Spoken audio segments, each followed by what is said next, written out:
Okay. It's very nice to meet you. And what I usually do is I kind of like reread your profile before we meet and see where I want to start. This hasn't happened to me in a couple weeks, but I got really excited reading all through your stuff. It's hard for me to like phrase where I want to start. So give me a second because this is not going to come out eloquently at all. I'm really excited to talk about your story and the work you've done on yourself, both physically and emotionally. Something I want to phrase this right. I'm going to go back to your profile really quick because there was one line that I was like, oh shit, that I love that. Uh, Yeah. why calming the nervous system isn't enough for true healing. And I feel really bad for you because I'm about to trauma dump on you for a second, but, You go, like, girl. I'm ready. I'm still I'm working on ready. how to say things like this, but, like, in case you didn't see this on my profile, we just lost a child in December Oh, to an accidental overdose, I and oh so, my gosh, I'm naturally so sorry.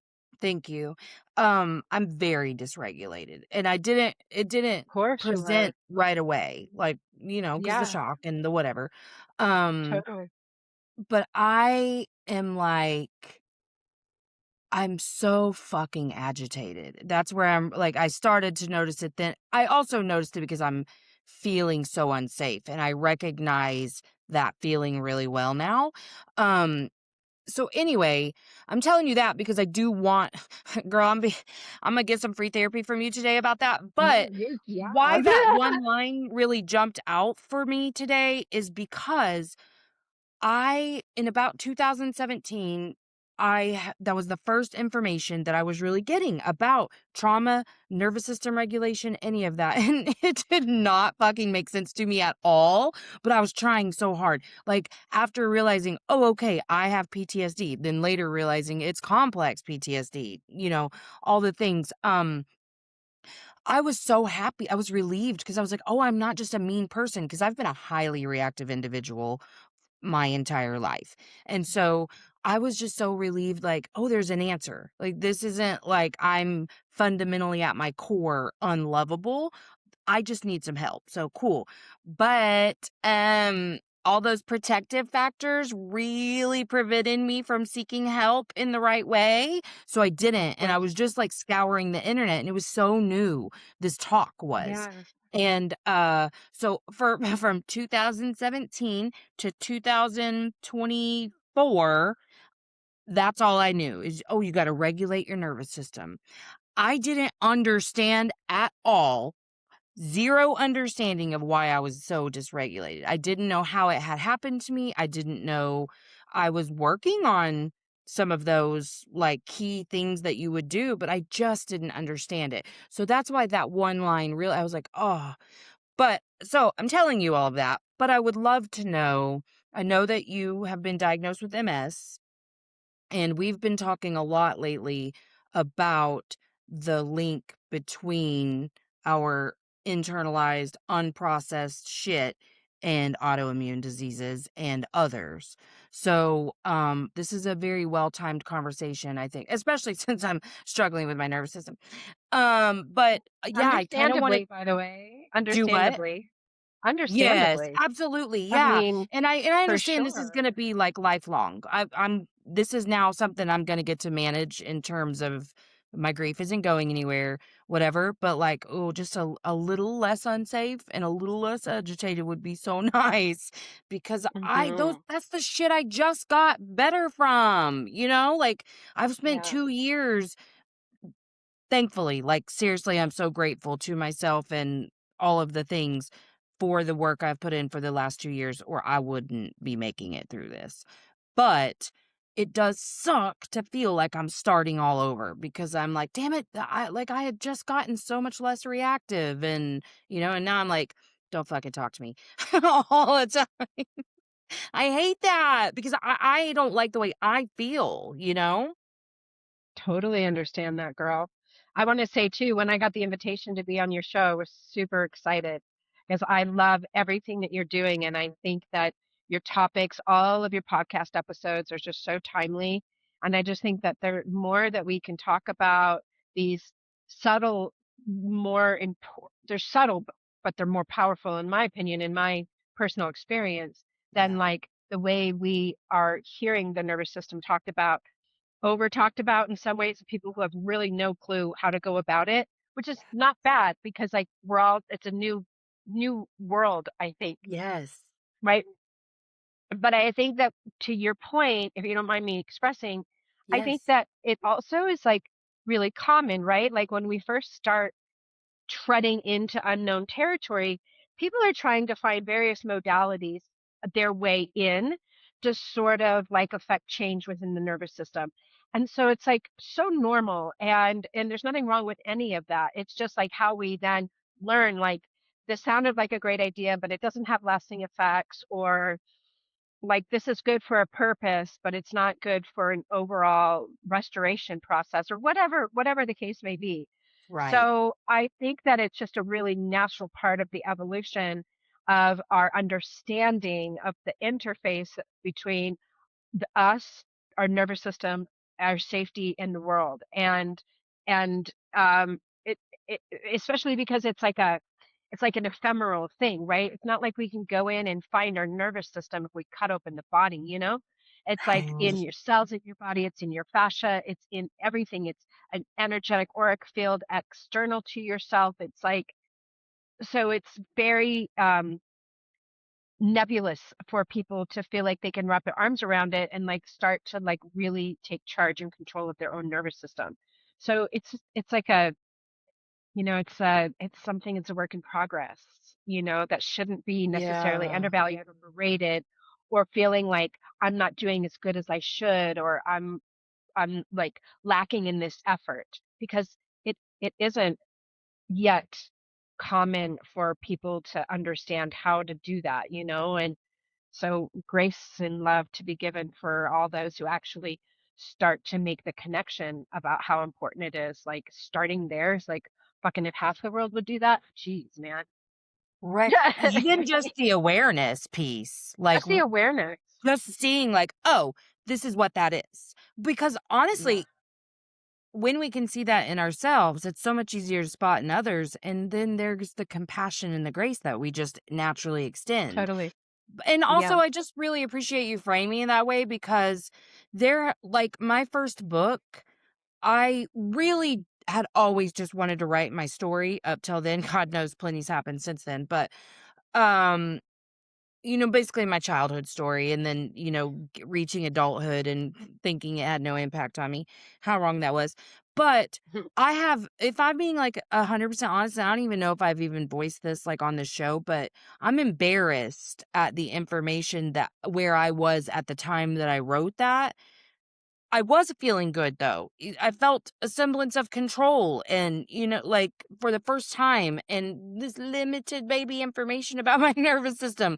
But I have been really embarrassed. Like I don't even talk about the book and I was so proud of it. And you're right. Like for what the information I had at the time, that's It's beautiful. beautiful. Like you were Yes. fucking leaps and bounds ahead of Yeah. all of your peers in your community in even having the courage and the determination to actually put those words on paper and publish them to the world. Like that should be absolutely celebrated. Yeah. Thank For you. Yeah, and sure. I'm definitely changing the way I feel about that because, like, it's Please fine that do. I've gotten more information, and even better information, like, it Yeah. just was a stepping stone, and I don't need to, like, feel embarrassed about anything, so Nope, I you I sure I don't know, don't. I didn't even realize, like, that I was that embarrassed until we were having this conversation, but that's awesome, and you're right, and I do again, like we were saying, the awareness piece is so important because man, just seeing like you're not this thing, this is something you're experiencing. And we can just shed that label right away. Like you're not bad. There's this thing that's happening within you. So Yeah, what and it doesn't okay, define you. did you what was life like pre MS diagnosis? Well, I've had MS for 20 years and I've been on my own self-healing path and natural healing path with that for like 17 years before I got into the nervous system work. Um, but before I was diagnosed with MS, that was so long ago. I had two young children. My daughter was like 3, my son was 5. Ugh, yeah, And, I was a busy young mom, you know, yeah. trying to like make it all work. And my son was like in kindergarten and my daughter was in, I mean, just like the busy life that you have when you have very two young toddlers. Mhm. Trying to like feed them the right way and do all the perfect All mom the kind of things, things that were yes. all the things. And so, but my life looked very much like I had the blessing to be able to be an at-home mom during those years, those formative years, and so that was really great. Except that in hindsight, it was actually not good for my nervous system. I had Yeah, you were worked. burning the candle at both ends. Yeah, I mean, there was a whole lot about it that I was unprepared for. Um, but and talk about being like triggered all the time by your own children. But I look back Mhm. at that time and I see like how my nervous system was so dysregulated.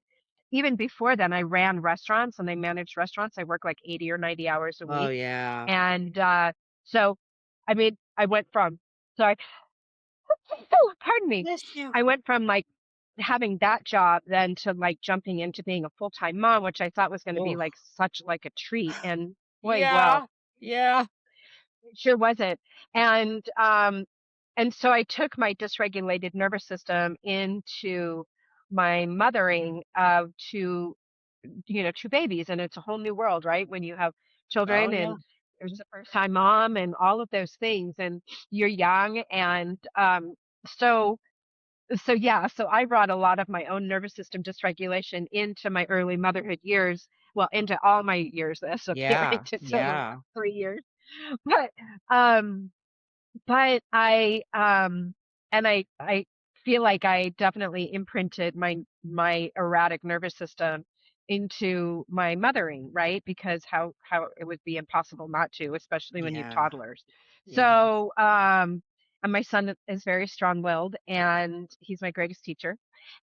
Oof, And yeah, I resonate with that. Mm. yeah, right. And I mean, both of my children are. So, but anyway, so that was who I was back then. That was me 20 years ago, trying to do all the right Yeah. things, just like every young woman, and loving her Yes. babies and trying to be a good mom and a good wife and do all the right things for the family. So I didn't look much different than anyone else. Yeah. Well, and so I wonder, like, y childhood and adolescence, was that, like, what people would call normal? Like, what or where did you have, I like, a mean, history of maybe trauma? like in the 80s when my parents divorced and all that stuff, but it wasn't until I started doing this nervous system work that I recognized. And actually the truth is I call it nervous system work, but my first toe in the water of that was actually through psychedelic medicine.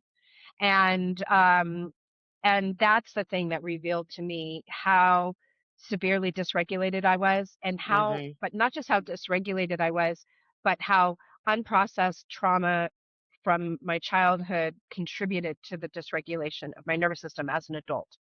Yep. And um and how I learned to thrive in a dysregulated state, um, from my early coping mechanisms. Yep. And then from those early coping mechanisms and thriving, then I created an identity of type A personality, go get 'em. I love stress. I can conquer anything. Like Yes. this doesn't affect I me. work And better then under I pressure. can work better under pressure, all of those stories, which are not true. Mhm. Mhm. And because they're not true, because they're built on the back of fear and trauma, and they're a disordered way of making meaning from something traumatic from your childhood. And so we Yes. make meaning from it by normalizing it and elevating it and creating this like idealized version of that by saying I thrive on chaos. I I would, and then I became a chef and I had multiple restaurants. And I would say to people that the thing I loved about restaurants was that I loved imposing order on inherent chaos.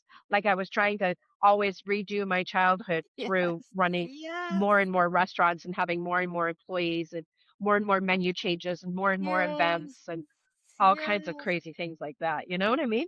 I was Oh like my kind of gosh. nutty. Yes, it's so Yes. funny, the programming, the way it creates this story that we just expand on through adulthood. But you know Yeah, what? Like, right?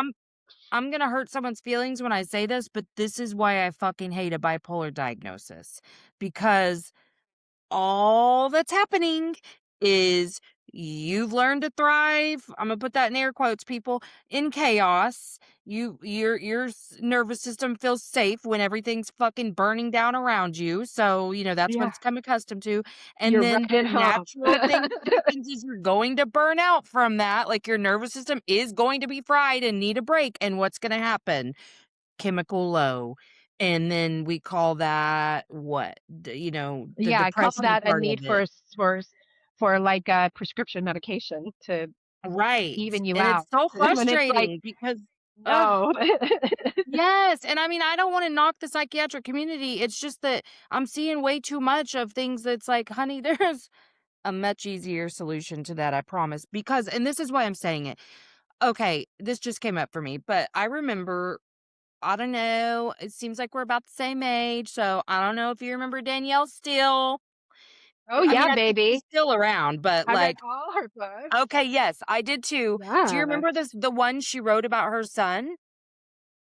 Oh, yes, I do, but I don't remember that as much as, like, the steamy, soapy, romance Yeah. novels. Well, I only read a few of the other ones. My grandma was super into Danielle Still. My But mom I was too. read that one and it really impacted me because he killed Because her himself. son passed away, right? Yeah, he killed himself. He was Yeah, bipolar. that's what I thought, he committed suicide.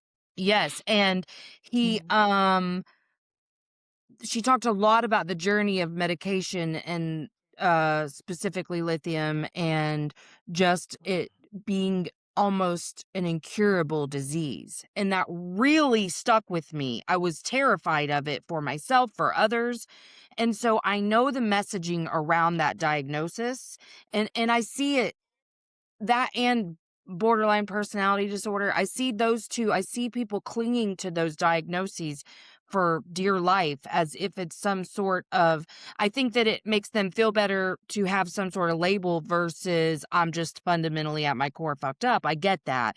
But I feel like both of those diagnoses really do a disservice to people when they're just not educated enough on what's happening within them to create the mania, to create the lows.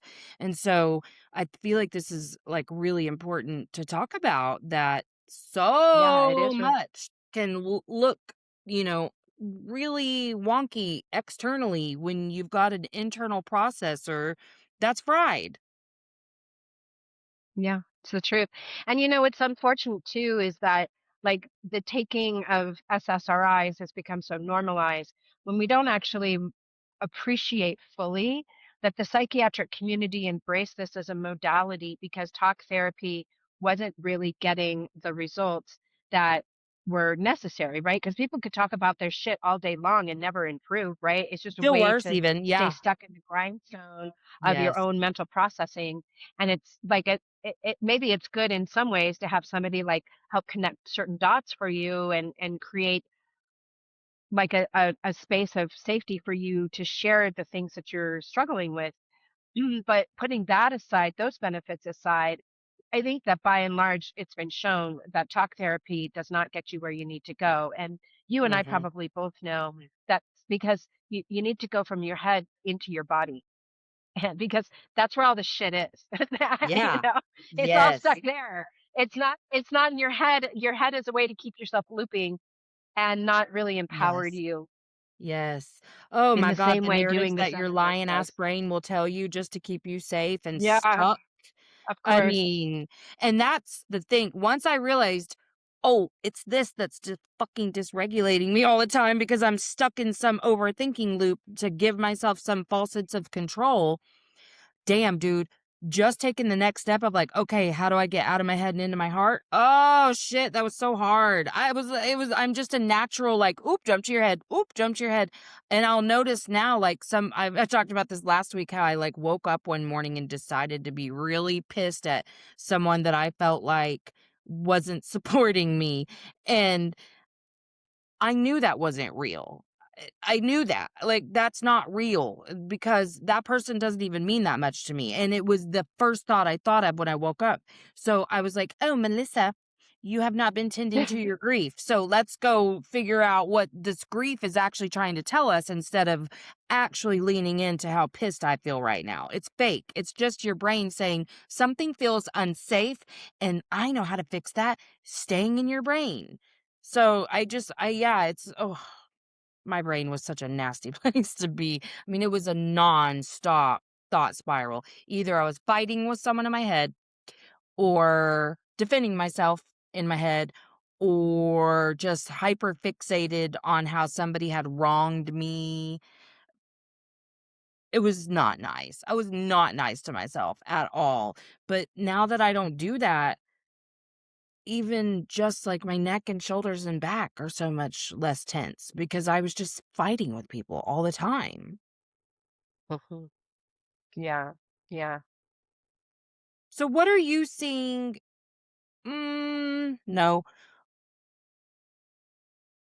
What is the next step? Like how did you start to see the connection? Have you always been into holistic stuff like medicine, or was it just you had this Yeah, epiphany I've through? definitely been in it for like over 20 years and have my degree in holistic nutrition and yeah, I definitely believe that that the body is a natural healing machine and it's the most divinely created, exquisitely crafted piece of workmanship that we've ever been able to come across. We've not even been Yeah. able to make computers or robots or anything external to us as like finely precise as the human body.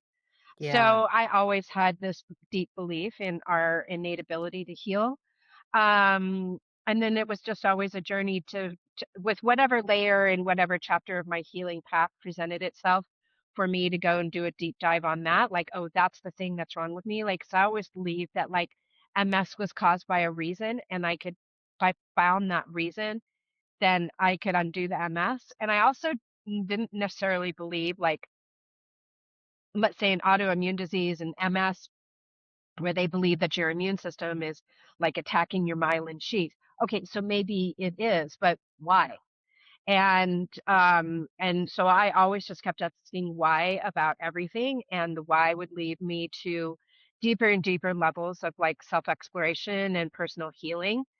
But it's really funny because I didn't actually like this new way of going into the healing process, I believe is the way to heal everything. It doesn't matter whether you're seeing a therapist and you're on SSRIs or whether you have an autoimmune disease, or it actually doesn't matter what you have. This is the way in for everything. And I know that's a bold statement. But if you really think about how much of our illnesses, both mental illness, uh, and how about not even mental illness as in a diagnosis that would precipitate using like pharmaceutical, but how about just your unease with yourself, your Mhm. dissatisfaction in life, your own emotional dysregulation that then Mhm. leads to like high blood pressure or insomnia or digestive distress, right? Like so much of those things that we take for granted, like, oh, I'm not a good sleeper, and then you go and you get the Ambien, it can really be traced back to your dysregulated nervous system, and so you can't sleep well when you've got a dysregulated nervous system. Or like, oh, the doctor says high blood pressure is like perfectly normal as you age. Well, no, it's not. And Right. but it's because you have stress in all these areas of your life that you're not connected to. And so, yes, food is a huge portion of that, but also there's a lot of people with a healthy diet who have a jacked up nervous system. I was one of them. Mhm. Mhm. I was Yeah, I so mean, you busy see that a focusing lot in the on my fitness diet. space, like the people who are Yeah. like doing the great fitness and they have all this good nutrition, but it's like, yeah, and they're also putting ungodly amount of stress on their body on top of Yes. the emotional stress that they haven't learned to figure out. And that's Yeah. That's so important because how many times have you heard Yeah. people say like, "Oh, I need less stress, I need less stress," and then they just think that that just means I need to care less when people are pissing me off, or I need to care less if there's like a kid screaming on the airplane, and it's like that's so much bigger than that. Stress is not about you caring less. I mean, it can be that, trust, but like that's such a small piece. Like there's so much to do to heal all of that stress on your body, and it does not need to be like you fucking pounding away in the gym for hours. Well, and I think you bring up some really good point. And my basic premise with all of this work around the nervous system is that we, by and large, create a life in service of keeping our nervous system dysregulated all the time. And we Mhm. don't have any connection to that. So let's just say, like, on one extreme, you have somebody who's all about, like, I don't feel safe. I don't feel triggered. I feel triggered. Like, all of that, like, kind of nervous system sort of super sensitivity.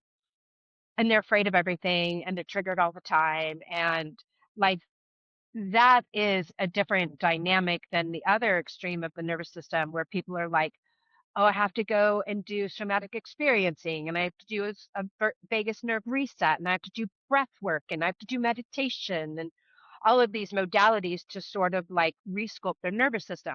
Not to say that those modalities, in and of themselves, are not beneficial to a certain extent, but both ends of those extremes are ignoring this idea that you can find safety from within, and you don't need an external modality actually to begin to have a different relationship with your nervous system. And to recognize that it is within your control to resculpt and restore your nervous system to its natural harmony. And when you do that, then all these other things happen. You aren't triggered anymore by the child who's screaming on the airplane, and you have much more space within yourself to allow yourself to go off the rails on something tragic that happens to you, like the passing of a child. And you can hold space for yourself and all that Mhm. you are without creating stories around what it is that you're actually processing. Because a lot of times we create these stories from the things that we're processing, and we identify as that is us, that Yeah. is me. I Mhm. am a depressed person. I am an anxious person, Yes. as opposed to being able to hold space for yourself to feel the anxiety without it determining your behavior, your personality, your values, without it determining anything about you. Yeah. It means The nothing about you. self-trust. Yes. It means nothing about you. It Yeah. means you are actually in a space where you're experiencing anxiety, and it's okay to do that. But it doesn't mean anything about who you are as a person. It's nothing whatsoever. It does the second you identify with it. Yeah. And then the second you create stories, belief structures, decisions, take action from that place of anxiety. Does that make sense? Yeah. Yeah. I do So wanna touch on what you said about the modalities. mhm. Um, so what are I like your feedback on this thought that I had when you said that. Um, do you feel there is a difference between I have a hygiene that these things doing these regularly feels yummy for me. I like to engage in these practices regularly versus you you know the type A regimented shit. Like of first I wake up and I do this for 27, not 28 or 26, but 27 minutes. And then I do this vagus nerve exercise and I if I didn't do that I have heard people say shit like that. But Yeah, me is too. that kind of what you're saying, that there's a I did difference also. is there a difference between a hygiene practice that you appreciate as a human to for intention versus believing that if you don't do those things, there is no way out for you? Is that your point, sort of? It is sort of my point, and I love that you brought that up. I think the thing is ultimately, regardless of which camp you're in, for sure, if you're in the second camp, you're not regulated. Um, and but really what I like to encourage people in my practice and in the technique is this idea that anything that you do that you are seeking external to you, whether it's breath work or vagus nerve reset or meditation or anything, whatever it is for you. If it's something that you're seeking and you're grasping and you're using that as a band-aid and believe that that's the thing that should like calm your nervous system and you rely upon that external modality and it's this mental thing, that is different than being in a regulated space all the time. You don't ever need anything external to you to get you there. And now, so, and then now, if you're in this regulated state, like let's say for me, I love my morning practice. My morning practice is my sacred time for myself. It's the thing that sets me for the day and centers me for all that I want to give to the world and give back to myself. And I don't feel complete without it. Now, is it something that I beat myself up about? Is it something that I create structures and rules around? Is it something that I feel like, oh God, I didn't get my meditation? No wonder I'm in a bad mood. No, Yeah. not at all. It's my gift to myself every day. It's how I fill myself up every day. It's not the thing I need to keep me regulated or else I'm screwed, you know? So I guess it's just a little bit different of a way of being and not something that you're chasing or seeking, not something that's used as an external band-aid to sort of bolster you for your ability to move throughout the day in a regulated way that makes you feel like, oh, I passed today. You know, I didn't piss anybody off. Yeah. I didn't piss myself off. I got like gold star. Do you know what I mean? And so it's a little bit different Yeah. Yeah, I'm insofar seeing as the like where difference for it's right sure. instead of where it's coming from. Where is that coming from? Is it coming from this mental construct or is it coming from a deep place within you and who you are? And Yeah. then you're inviting in these practices to support where you are, to add to who you are, and not to put a band aid on something that's not regulated to begin with. Yeah. Hmm. I could okay, yeah, that makes perfect sense. So then Hmm. how are you proposing that people get to a regulated state Yeah. and stay regulated? So yeah, so this is where we get a little radical. I'm I here for it. think, right? This is why we're both here. It's like I want to set aside this whole idea of like all the words around nervous system and all the Oh, diagnoses and all the stories and all the traumas and all those things are important and they're a piece of the puzzle for sure. But yes. like let's go somewhere super, super, super simple.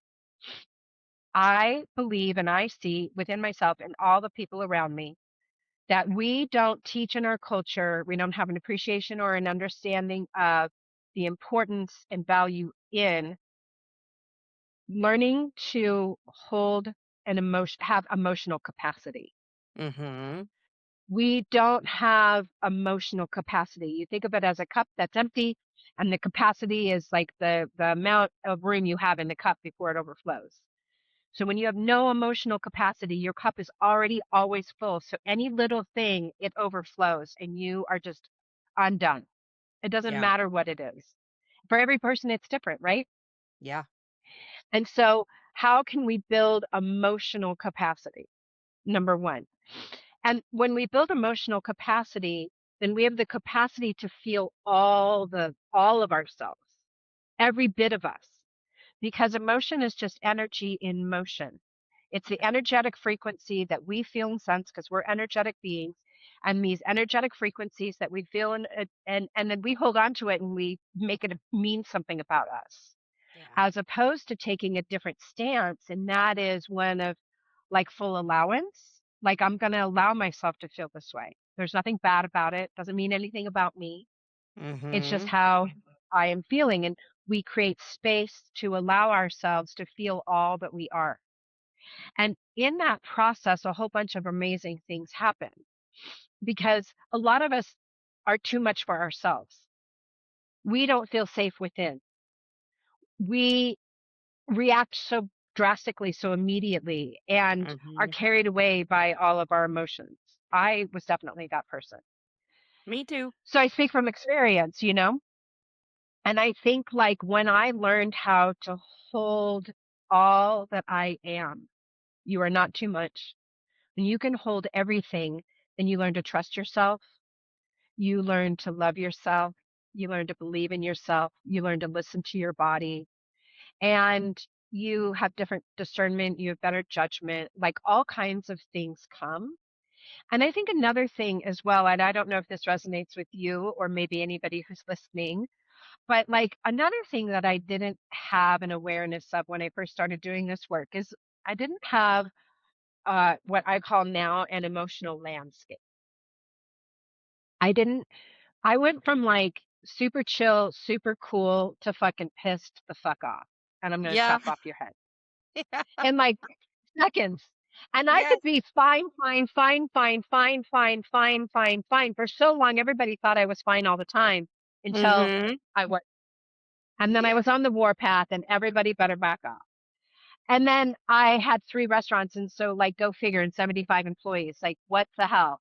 So Mhm. and so it's just like, this is an example of not having an emotional landscape. That is no gradations between fine and off with your head.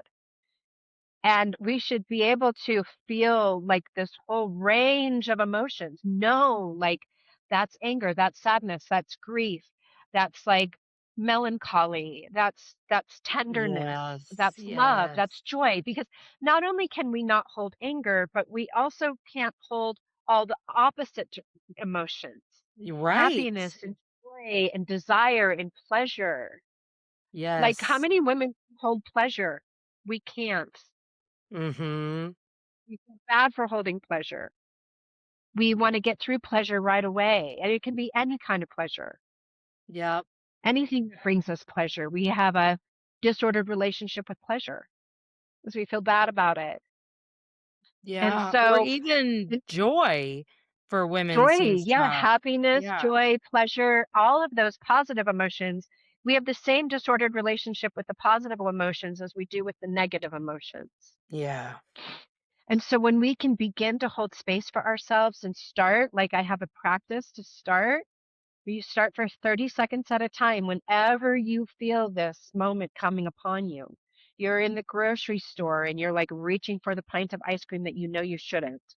Or whatever it is, you're in the checkout line at the grocery store, you're picking your kids up from school and someone cuts you off. Like it doesn't matter what it is, everybody is different.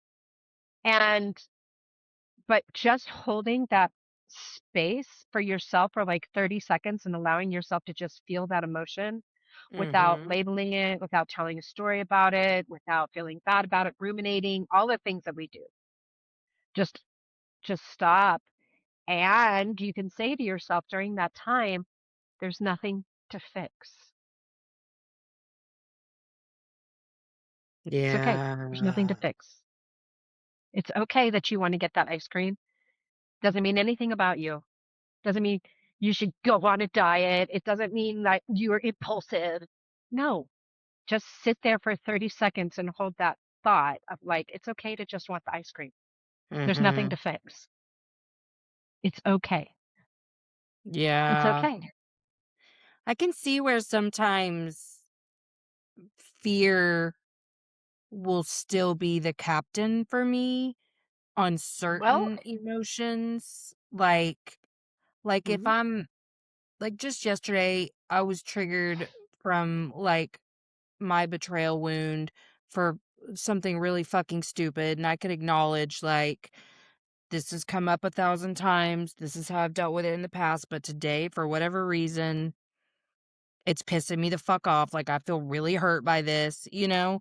And finally kind of where I got to after the whole day was spent, touching on this at some point all throughout the day, was yeah, that really hurts my feelings, and I think I'm just gonna let it. Like, I'm tired of fucking analyzing it, I'm tired of trying to make it go away. hurt my feelings and I'm gonna allow it. But it did take all fucking day Yes. to get there. But I think it's the fear Sometimes it that does. I'm too much and not enough. Because that not enough part comes in just as much. That's where the lack of trust really comes in for me is like, I am too much, but I'm also not enough. So, like, and I'm so glad to be so acutely aware of that when it comes up now. But that's definitely what was triggered yesterday. And so I had to, play around with it before I finally settled on. I had to, I had to like develop this mantra for myself where it's like, you're human first here. On this plane, humanity is first, so you're allowed. Because I can get a little hard on myself about, like, if I was more evolved, then this wouldn't bother me, I had to, like, finally set some standards for myself that said, "If you say that to yourself again, you're getting a whooping because you're allowed to have human-ass feelings no matter how evolved or enlightened you become," But that's interesting that that's what we were talking about because finally, literally, I was able to go to sleep last night being like, "Okay, well, maybe that exact scenario is gonna hurt your feelings 10 out of 10 times for the rest of your life, and, like, let's stop trying to fix it." Yeah, and I love that because, this isn't about like you not feeling things. This is about you trusting yourself to feel everything Mhm. and being able to hold space for all that you are without it meaning anything about you. And Yes, the so as you judgment that start we to be able impose to on do, ourselves. yeah, and as you're able to do these little things, then you're actually able to hold space for your grief around the big shit, Mhm. right? Like it doesn't mean that I am like a robot and I don't have emotions anymore. I have them Yeah. just as much as everybody else. Yeah. But when it comes to the big stuff, I am not as, like, overwhelmed by them, and the Mhm. little stuff doesn't bother me at all anymore. Actually, I have enough energy for the big stuff, and enough of a practice to hold space for myself to trust that today's just a day that I feel in a funk, man, and it's okay. It Yeah. doesn't mean anything about me. Today, I am just bummed. I'm sad. Yeah. But that doesn't mean you're a bummed and sad person. It just means today you are, and that's okay. Yes, I had to kinda have that talk with myself because we're only about 6 weeks into this journey, and last week was my first really bad week. I was also on my period, so I know that that contributed, but I just couldn't shake any of it last week. I of course, I love these conversations and they help me so much cuz I just am in the energy that I love and it lights me up. So like I had great moments during last week, but I the heaviness was just heavier and there was just a lot. It just felt fucking terrible last week for the first time, truly. Like obviously and now I feel like I have to defend myself and I don't, but obviously, it's terrible every fucking moment of the day, but it's not like it was last week. Like last week, I was just having a really hard time wanting to function and was just having very dark thoughts, like to where it was like, I don't know how the fuck I'm gonna live the rest of my life like this? And so it was a bad week. But finally, by the end of it, I think without really even being able to name it, I think where I got and probably why I'm feeling better was arriving at that trust in myself where it was like, Melissa, this isn't going to be your last bad week. And how can you have a bad week without being so afraid of it? Because I could definitely feel like this is scaring me because what if I never feel better? What if this means something about me and my healing and like makes like delegitimizes me in some way. Like there was a lot of fear, a lot of different types of fear, but yeah, I think probably one of the things that really helped was finally getting to that place of trust where it was like, this is your new normal. And we don't know when those really bad moments are coming. So maybe we don't have to like judge them so harshly. I love everything that you said. You had so much wisdom and truth in everything that you said. One of the things that I think that we don't recognize as well is that, like, our nervous system wants to release and it doesn't want to hold on to things. We're the Mhm. ones that hold on to the things. Yes. Our nervous system doesn't authentically want that. And our nervous system is wound like a coil. Mm. And you think about a dog that has had a trauma or had a scare or something like that and how they shake. And then they just literally shake off whatever and then they move on through their day. We don't do that. We suppress, we judge, we have all kinds of bypassing mechanisms and stuff like that. Mhm. But what I was coming through for me as you were sharing your story about last week is like this understanding for people that when you're in this state of emotional experiencing, your nervous system is actually releasing everything that it's holding. And the way that you held space for yourself to just allow yourself, even though it was fearful, even though it was a struggle, even though it felt terrible, all of that, it was your nervous system releasing and letting go of things that it was holding on to as you needed to process that. And you were Mm. able to hold space for yourself all week long. And now it didn't mean that you didn't tell stories and you didn't like frustrated, you weren't fearful, like all those things were real too, right? But then by the end of the week, you had kind of cleared this from your energy body and you were in a place of like submission, acceptance, compassion, self-compassion, self-acceptance for like, it's okay. I did it. I made it through. It doesn't mean anything about me. It just was a tough week. Yeah. And so like that is so advanced actually. And it's so beautiful because you did it without really even like you're super aware. And so, but I just think for people who are listening to understand that sometimes when we're experiencing these emotions, they are releasing from our system. Because, like, when you start doing this work and building emotional capacity, that's how you start releasing these traumas from your body. Because your body wants to release these traumas, your nervous system wants to release these traumas, but if the body doesn't feel safe to experience them as they arise, then it's harder for that to happen.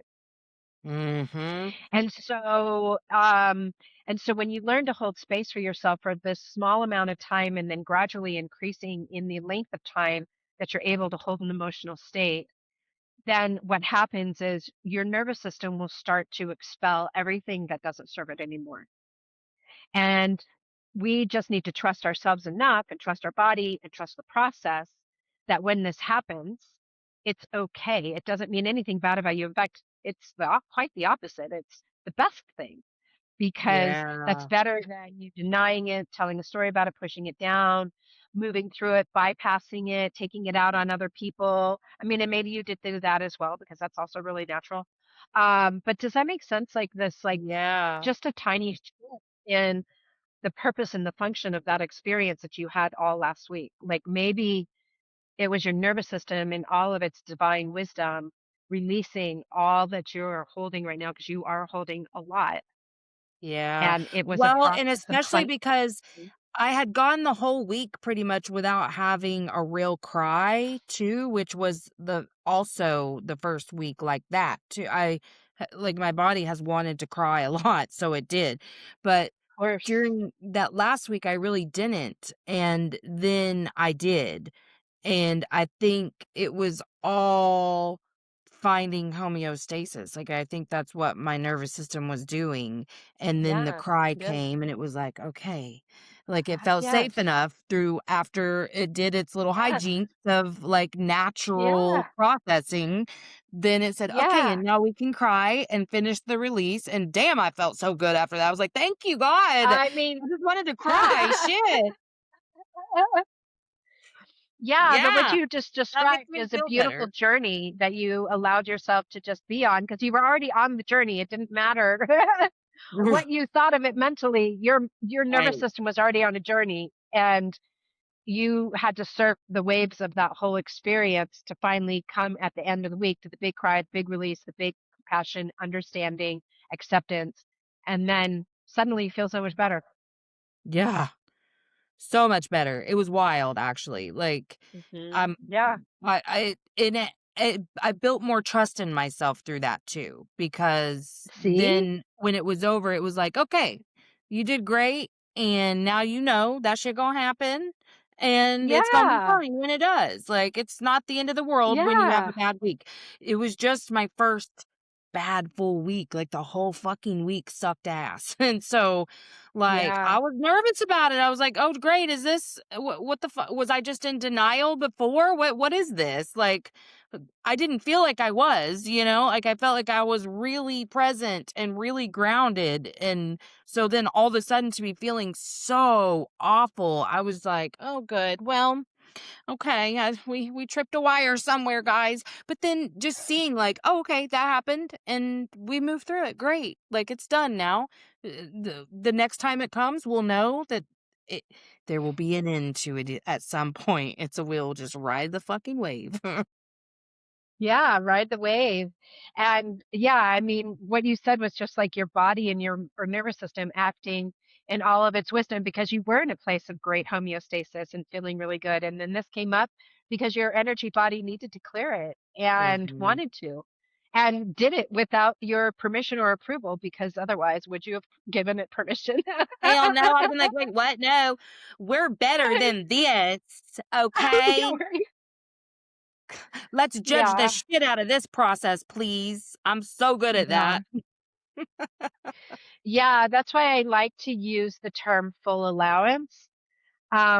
Because to cultivate a place within a full allowance for all that you are, for all of it, is like so huge. For me, it was like the buzzword of like,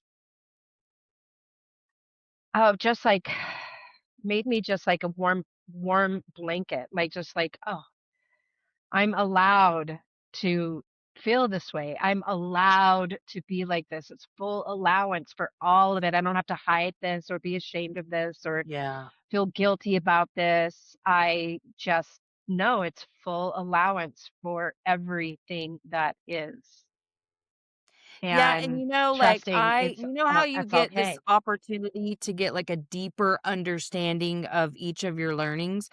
That's where Yeah, I'm at with allowance right now because I learned about a year ago resistance keeps us stuck. I got it's a lot of beautiful lessons in that, and now allowing has been a theme for the last 3 weeks that I've been talking about, experiencing, just learning a deeper understanding of it, and so I'm really grateful for that because this is just that next level of understanding around this, and it's nice too to see where I was still imposing judgment and meaning in situations, and rushing to fix something that wasn't broken to begin with.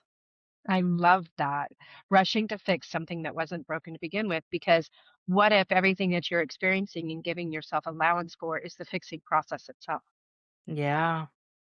Yep, and it makes It's your sense body why some of fixing. my attempts didn't work, because it was See? counterintuitive to what was naturally And occurring. where do those fixes come from within you? Do they come from your mind, this mental idea, "I have to fix that." There's nothing to fix. Mhm. There's nothing to fix. Your body knows what to do.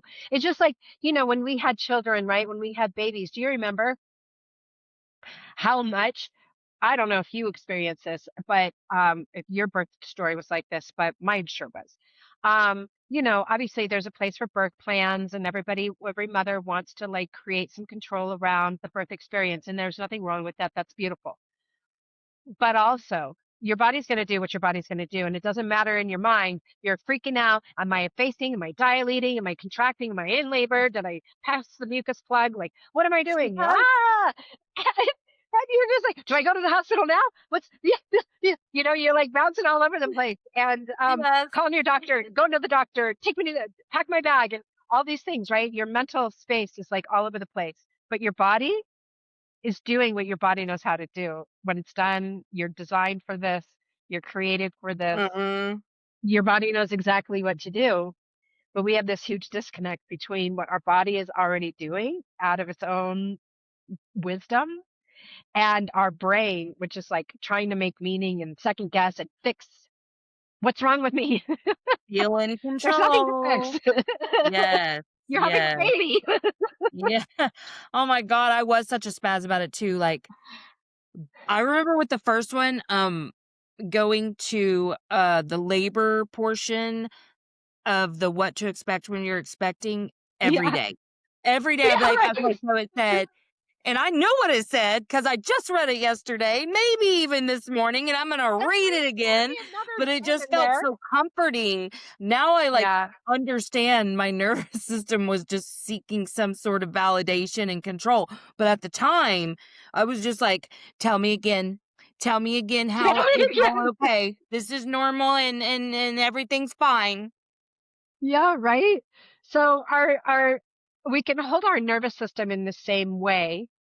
And I think that this is a nice segue because like I try to teach people that like what if we began to look at our nervous system like a newborn infant? And do you remember when you first brought your babies home and you're just like staring at them with wonder and awe and love? And you're like, I have no idea what that cry means. I have no idea Yep, what you want. I have no idea what you're saying to me. yep, But maybe you were frustrated, but at the same time, you're full of just curiosity and love and wonder and like, okay, well, let's try this. Okay, well, then let's try that. And just like, oh, okay, so that's what that means. Okay, note to self, that's what that means. And and then slowly over time, like the dialogue begins, even though they're just this bundle of like baby, and you're just trying to fix and figure out and manage and all that. And none of that really matters because in the end, you create your own dialogue of trust that baby trusts you, you trust it, like, oh, that's what that means. And when you're starting to work with your nervous system in that way, it's the exact same relationship.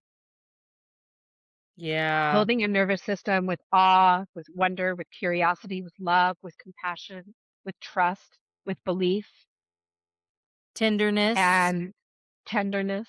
Yeah. Mhm. And that's how our nervous system wants to heal, right? Like you can't like take a baby and force them on a feeding schedule. I mean, heavens, there's a lot of moms who try and They it sure doesn't try. always work out so well. Um, and there's a lot of parenting that we impose this mental idea of like you have to eat this, you have to sleep like this, you have to nurse like that, you have to, right? Yes. And actually, none of that really matters. It's really the our organic dynamic relationship with you and a new human that is unfolding. Yeah. And our creating this like idea that the nervous system wants love, tenderness, acceptance. Um, it wants to be fully seen. It wants full allowance for its fullest expression. It doesn't Yes. want these like strictures and tightness. You know what I mean? It just Micromanagement. doesn't. Yeah.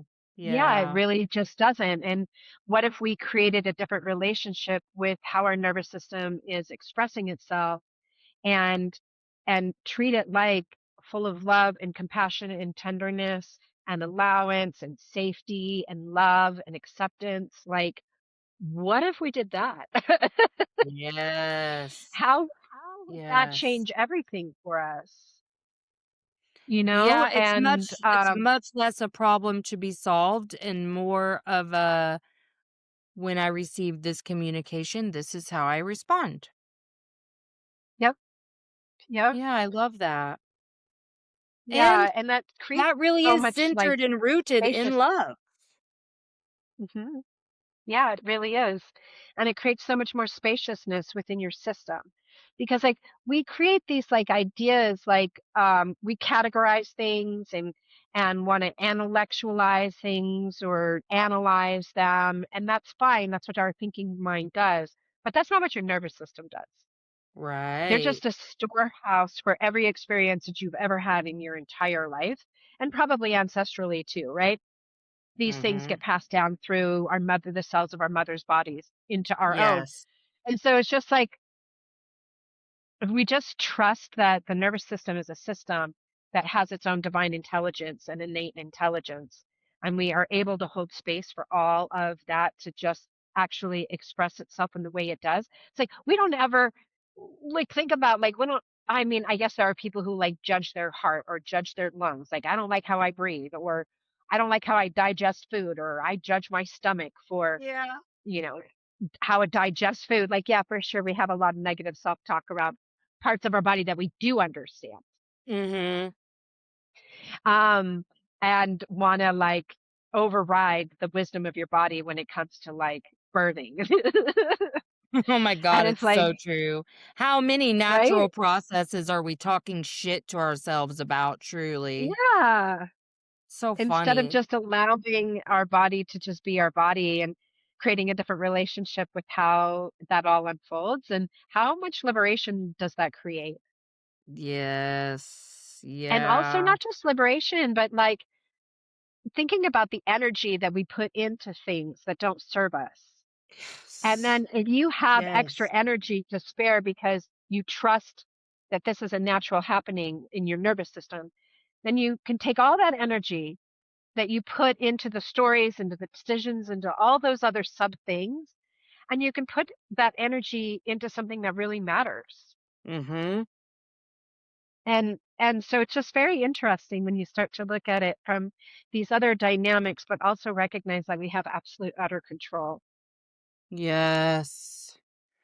That feels so light and soft, you Yes. know? Like, just to even think about Yes. it, it just feels good and Oh, not your nervous system is like, there's no thank you. task list involved in that, you know what I mean? Like, I don't have to go Yeah. make a mental note of the next time No, this happens, do this, and then feel all please contracted and don't. brace around it, you know?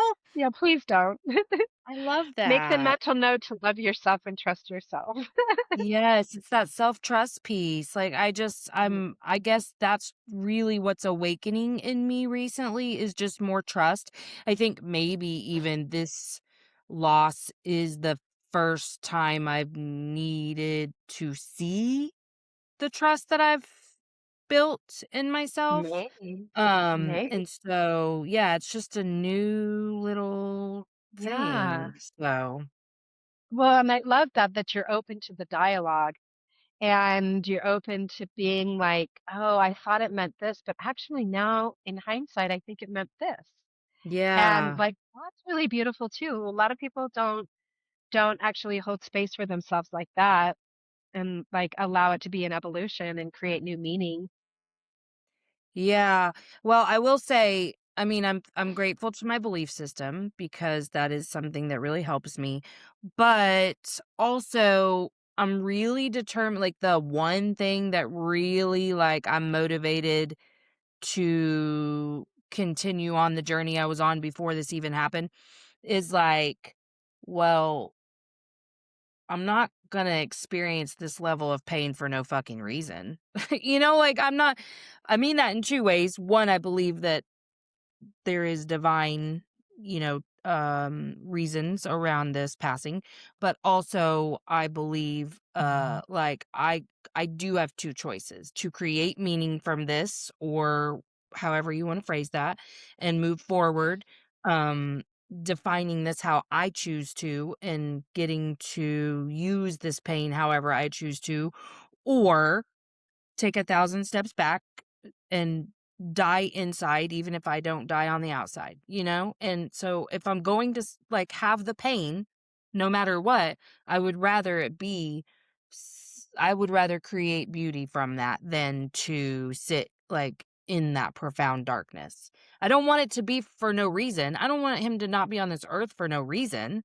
So I get to create the reason, you know? I get to go do whatever I want with this. So that's it's important to me, but also again, my belief system really helps me because if I did not fucking believe that I am a part of a divine plan in this universe, it would drive me to the brink of insanity, but I do lean into that and it does help.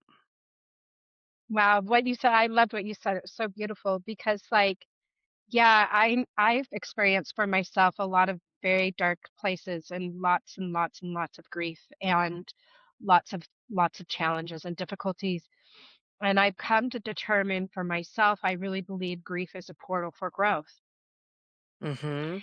And a lot of people feel like vindictive about the grief and Yeah. angry about grief and harbor grief in a different way. And I had to learn to look at it as a gift.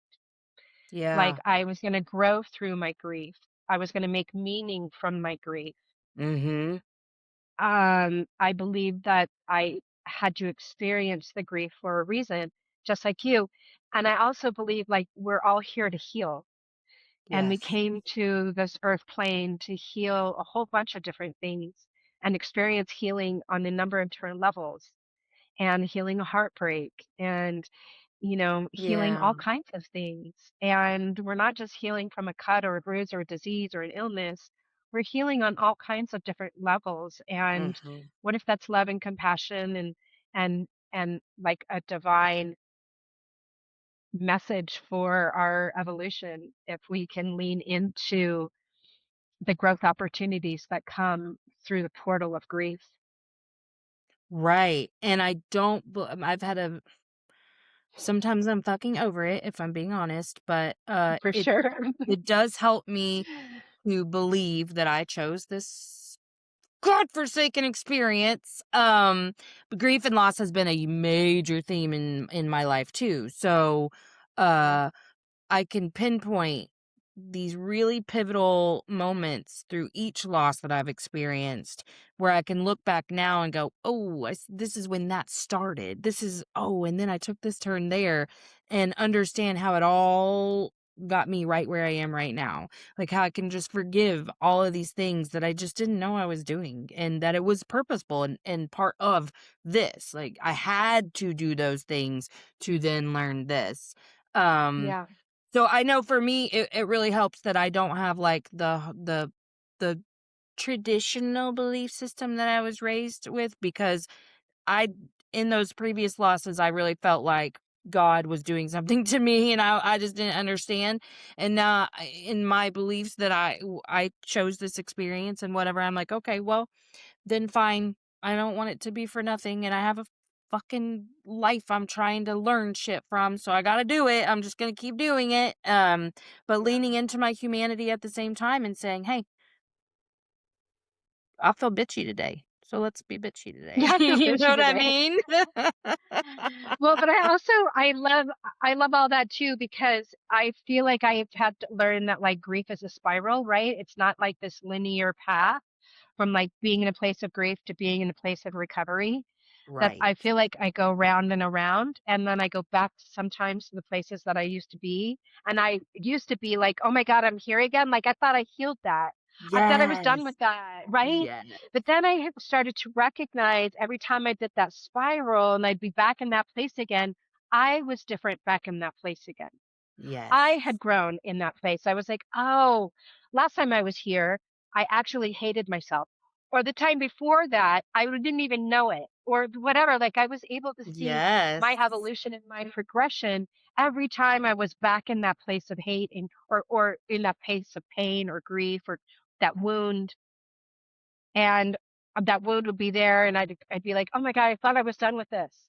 And then it was like, "No, it's a spiral and you're different. I've evolved." Even in Yes. the face of that wound, I'm a different person looking at that wound again than I was when I was in the same wound seat a year ago or 6 months ago or last week or yesterday, you Yes. know?